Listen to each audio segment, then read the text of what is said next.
Okay, welcome back. We are going to talk now about a one-way ANOVA. What I want you to remember about a one-way ANOVA is that results will be identical to an independent samples t-test when there are only two groups. What ANOVA does for us is it opens up the possibilities. Just like we talked about last semester, now ANOVA allows us to capture more than two groups. So the independent samples t-test, we're really limited. We can only compare two groups on one outcome. Now ANOVA is saying it can handle more than two groups, but we still have the one outcome. So if we're talking about our self-efficacy example, now instead of comparing, say, first-year teachers to second-year teachers on self-efficacy, now we can open it up and maybe include third-year teachers or 10-year teachers, or create some other groupings of teachers, just some way where we can compare multiple groups. All right. So sometimes the question arises, why not just run a bunch of t-tests? We could do the t-test however many times we need to, make the pairwise comparisons, and go on. Well, I mentioned last semester that when you do that, it causes inflated error rates. So if you think about every time you run a t-test, if the alpha level is set at 0.05, you're basically saying, okay, I'm willing to make a mistake 5% of the time. I'm willing to come to the wrong conclusion 5% of the time because my alpha level is 0.05. Well, if you end up running 10 t-tests, now the error rate for your entire experiment, your experiment-wise error rate, is not 0.05 anymore. It's 0.05 and 0.05 and 0.05 and 0.05 and so on. In fact, you could calculate what your error rate might be if you said 1 minus 0.95 to the nth power, and your n is how many t-tests you ran for your entire study. All right. So a better option is to capture all of the comparisons you need in one ANOVA and hold that experiment-wise error rate to 0.05. Okay, ANOVA is very useful. It can answer many types of questions. I'm not going to try to list a lot of examples, but what I want you to think about is anytime you want to compare groups on a single outcome. All right, now I keep using that self-efficacy example, but of course those outcomes could be anything, any type of test, any type of scale that you want to use, anything that's intervally scaled or continuously measured, that is a possible outcome. And then your independent variable can be practically anything as well, as long as you have categories that you're interested in comparing. Okay, so you're gonna kind of get used to me drawing these little pictures this semester, because I think it kind of helps keep up with what we're doing. So an ANOVA, if you think about your independent variable, those are always your groups. So maybe I've read some literature about teacher longevity, career stages, and maybe I've found that there are really 3 stages of teachers. So your first stage are those new teachers, 0 to 3 years. If they don't stay, if they don't leave, if they stay, they can transition to this second group, which is up to about 10 years. And then your third group are your career teachers who have decided to stay for whatever reason. Maybe I feel like those 3 groups of teachers have differing levels of self-efficacy. So this is a measure, a scale I found that measures self-efficacy, and I administered it to a large group of teachers that had varying levels of experience. So this independent variable has 3 levels. All right, one independent variable with 3 levels. One mistake I see students who are just getting into this topic make is say, oh, I have 3 independent variables because you have 3 groups, but really you have 1 independent variable and it has 3 levels. Okay, and again, this outcome, this dependent variable, can be anything that is intervally scaled. If we were running a Weight Watchers group on campus, we might have weight be the dependent variable, or exercise minutes, or maybe we're giving them some kind of diet score based on their food journal or something. Who knows? Anything, any kind of outcome that's measured intervally. All right, so this is appropriate for an ANOVA. And you can have this test in lots of types of research designs. Causal comparative, remember that's where your data already exists and you're analyzing it. You don't have an intervention.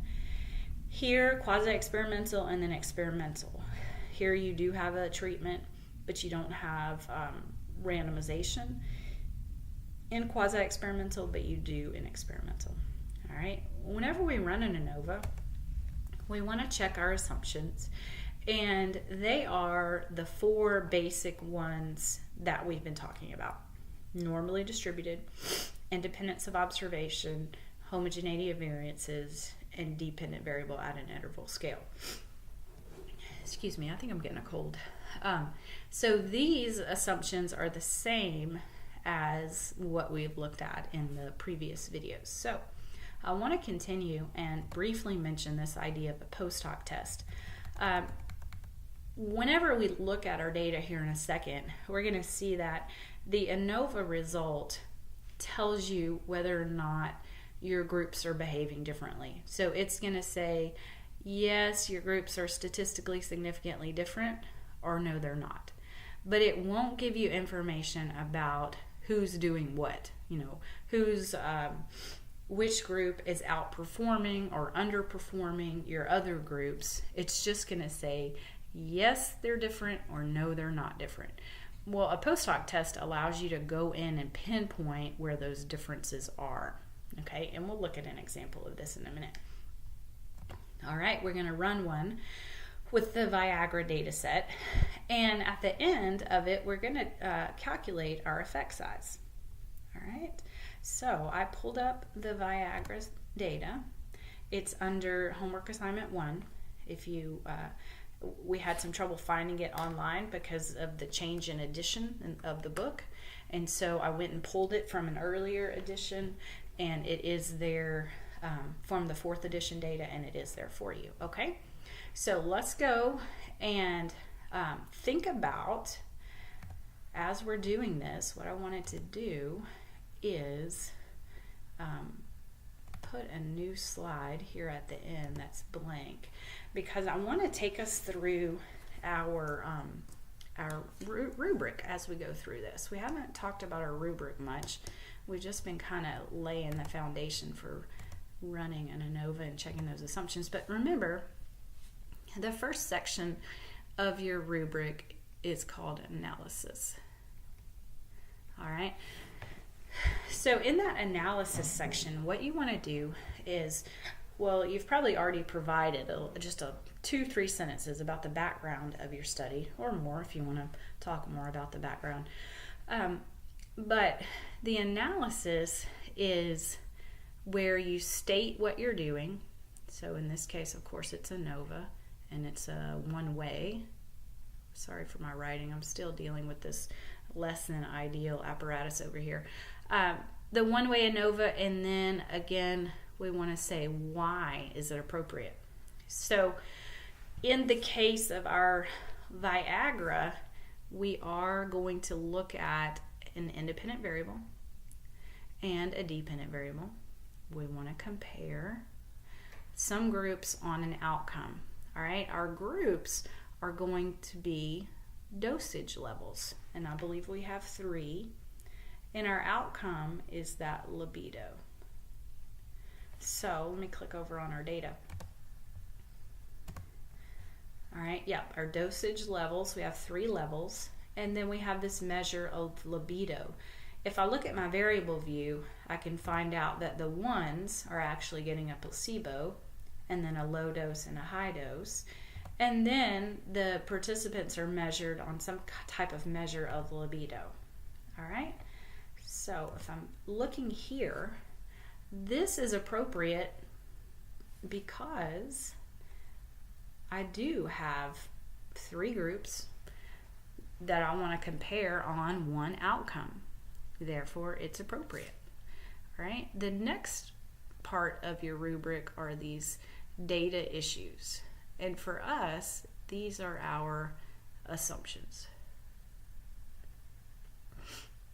All right. So the first one, remember, is dependent variable interval. And sorry for my chicken scratch, and I'll put a question mark. Then we have independence of observation. And then we had normality. And remember, these are all discussed in normality of, I'm going to say, dependent variable. These are all discussed in painful detail on the lessons before this one. And then the last one is, I'm just going to abbreviate, homogeneity of variances. And remember, this is with Levine's test. All right, so I'm going to move kind of quickly through our assumptions because we have those other videos kind of dedicated to the nitty-gritty of these. So remember, our first assumption that our dependent variable, believe it or not, that says interval. Well, this measure of libido, I'm going to have to trust Andy Field that this was intervally measured, that it is on a continuous scale. Now, if this was my research, I would know 100% that my dependent variable is intervally scaled or not. All right, so we're going to trust Andy Field and we're going to say yes. Same with independence of observation. Now, I wasn't there during the data collection, obviously, but I'm going to trust that the data was collected in a way such that no person's response influenced anybody else's response. Okay, then I'm going to check normality. And remember, you can decide which of these methods you want to check. Now, I like skewness and kurtosis based on the standards by Huck. I think it's precise enough without making too much work for myself. All right, now that's what I like. You do the one that you like. So for descriptives, I'm going to go to frequency. I'm checking over my dependent variable, remember. I don't check for categories, only for my dependent variable. I don't want the frequency table because that just clouds up my output. And I'm going to ask it for that skewness and kurtosis. All right, and then I'm going to say continue. Okay, so if I look here, 0.422 and negative 0.431, both of those are acceptable according to Huck, right? So over here, normality, I'm going to say yes. And in my write-up, I would put the actual values and then put it with the Huck reference. Now, if you like the PP plot, if you like to evaluate the skewness and kurtosis for significance, if you like the QQ plot, if you like the KS test, whatever floats your boat, you do that. I'm going to do this one. All right, now remember, homogeneity of variance, that's my weird one that I can't check before I run the ANOVA, but I'm going to check it as soon as those results come up. All right, so I'm going to hold off on that one. The next two pieces are descriptives, and what did we say those were? We had mean, we just want kind of the 4 big ones, standard deviation, skew, and kurtosis. Now, what I mentioned in class is you, as the researcher, you're going to have to decide what's best for your audience. Do you want to report these for, and remember this is for libido, right? Libido. I can't tell you how many times I end up getting the mean of the categories. So the mean of the dosage level, and I don't need that. I only need the mean of my outcome. All right. So do I want to report the mean, standard deviation, skewness, and kurtosis for everybody? Or do I want to break that information up by placebo, low dose, high dose? Well, that's up to you as the researcher, because the researcher is the one writing this up. And what's going to make the most sense to your reader is what you have to ask yourself.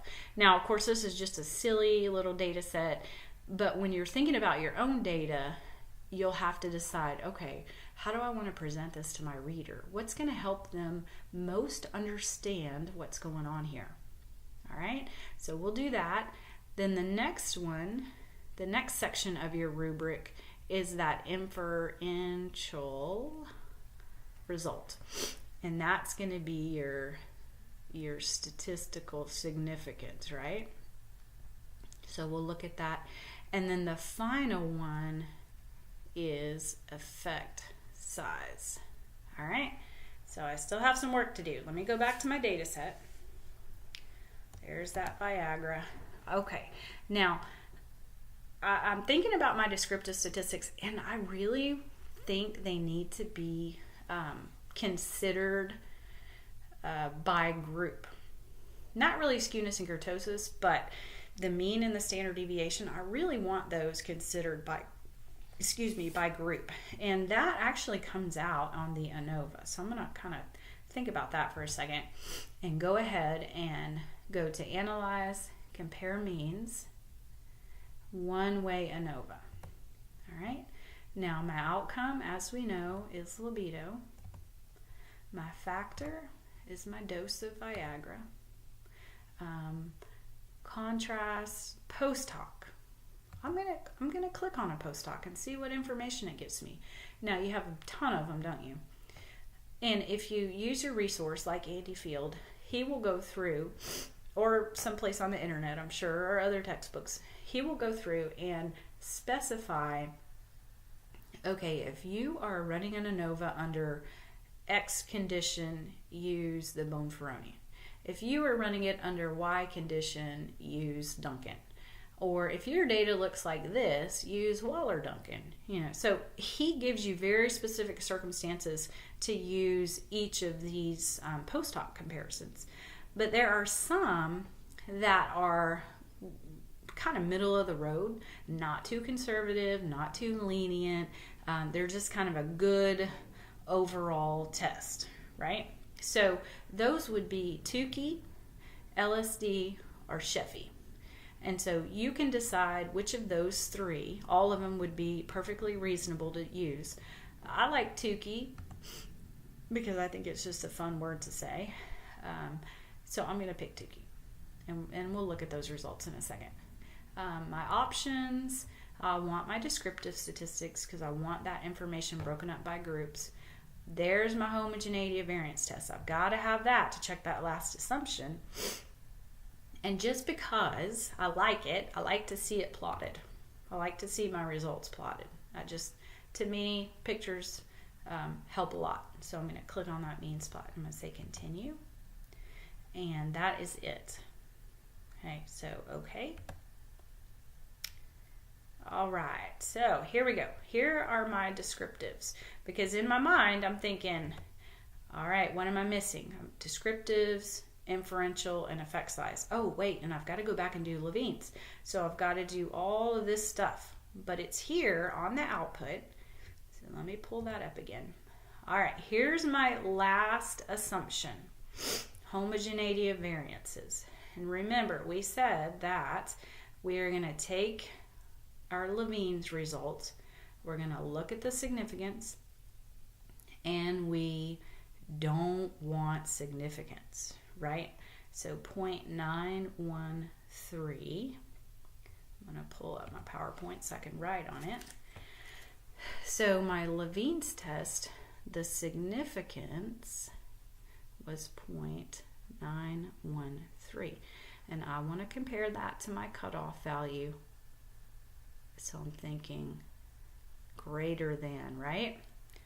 So for Levine's test, that is a non-significant result. So we're happy, aren't we? Because that means our variances are relatively equal between our placebo, low dose, high dose groups. All right, so we're good. We checked that last assumption. So whew, we feel comfortable continuing to look at our descriptives and our inferential and our effect size. So let me go back to my result because all this is here. Let me show you how it goes. Okay, there's that. We can kind of mentally not look at Levine's anymore. Here are my descriptives that I wanted to provide my reader. My placebo group's mean, my low dose group, and my high dose group's mean, and standard deviation. So there's that information that I want to provide my reader. Now, if I look back here, I have this broken up by group, but I also have my skewness and kurtosis, don't I? Because I asked for that earlier when I was looking at this one. So I already have that somewhere, and I think skewness and kurtosis really is probably more meaningful for the variable as a whole rather than by group. You might feel differently, and you can absolutely ask it for skewness and kurtosis by group. But I have my means and my standard deviations according to the group. So when I write up this descriptive section, that's what I'm going to include. Okay, so that's done. I'm a check off person, so I could definitely check these off. Let me get my inferential result. If I go back to my output, here's my ANOVA summary table. And I'm looking, remember, between groups, are my results statistically significant? So I have 0.025. All right, think about what's our cutoff value. 0.05, that's our alpha level. So I'm going to compare 0.025 to 0.05. And it is smaller, right? And that indicates a statistically significant finding. Okay? Now, do you remember what all I need to include in that piece of information? So I'm going to give myself a new slide so I can kind of elaborate on that.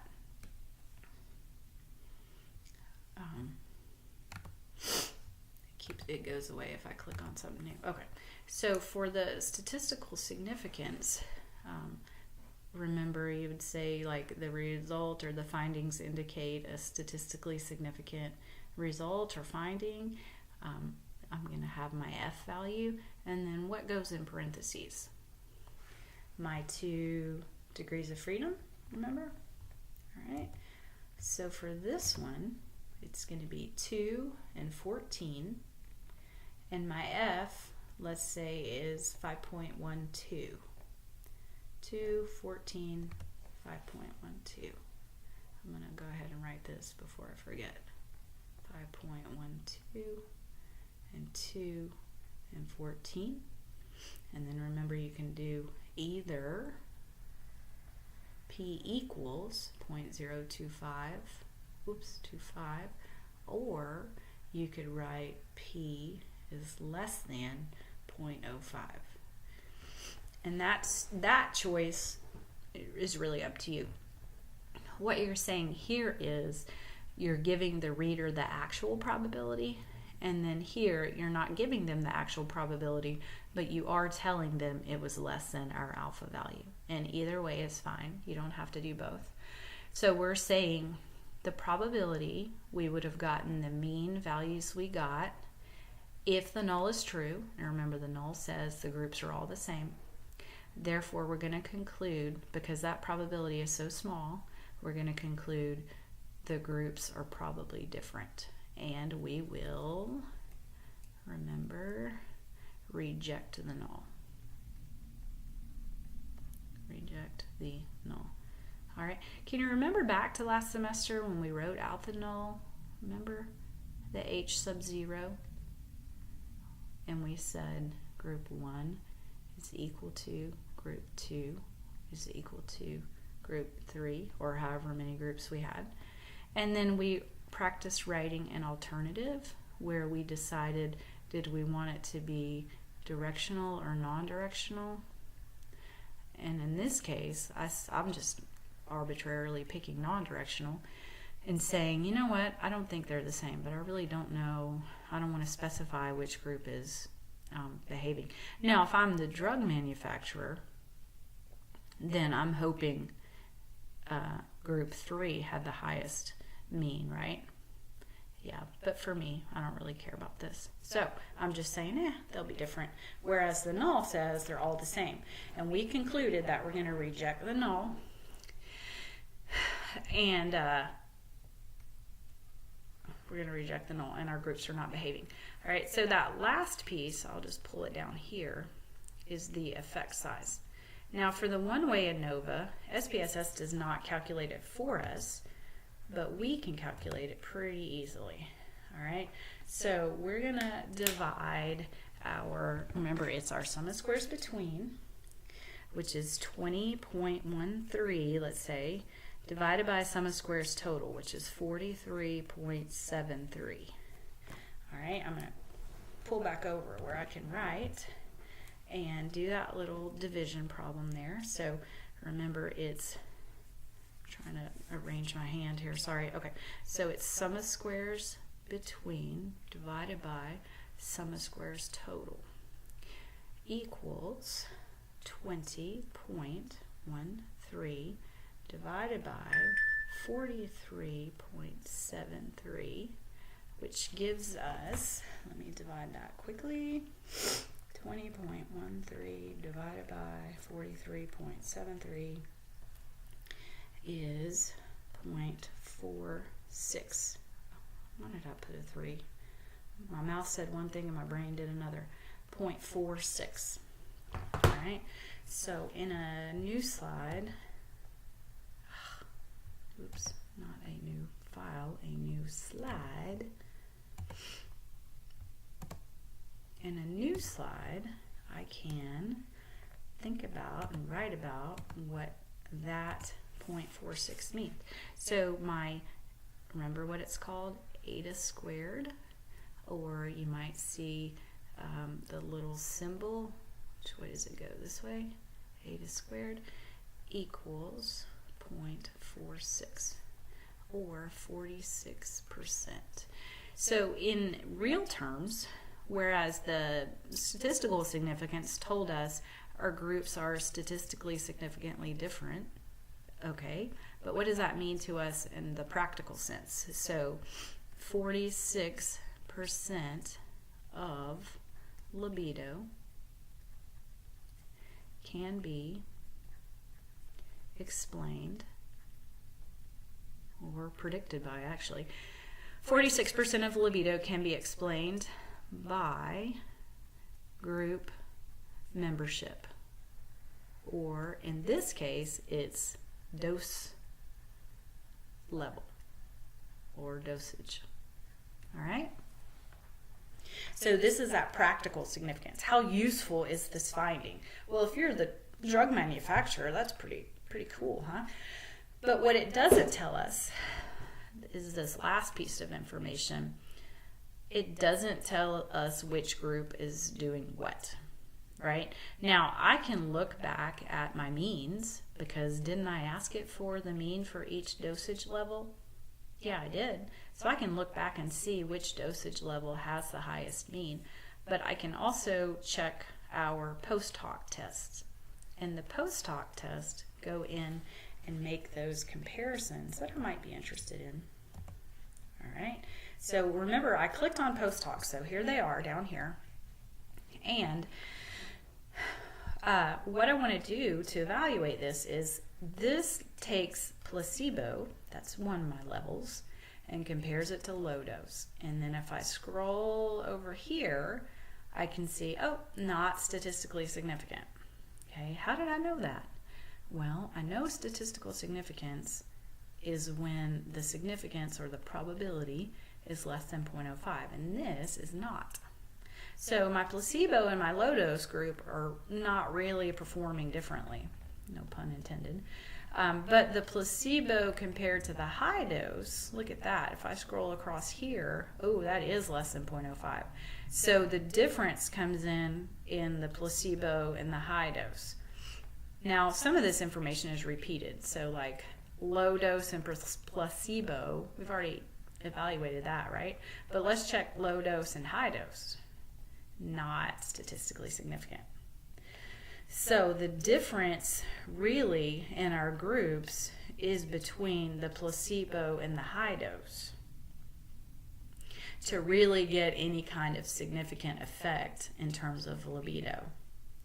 All right, and if you look at your homogeneous subsets, that's what it's going to show. It's what this is saying is your low dose and your high dose groups are kind of performing the same, and your placebo and your low dose are kind of performing the same. So it's really this placebo that's different from the high dose. That's really where we see the difference. So for the drug maker, it might cause them to suggest patients take the higher dose, perhaps. I don't know. I'm not in that field. So let's look at the plot. And to me, I like the visual to follow up or to conclude with that the placebo way different from the high dose, and the low dose is kind of in the middle.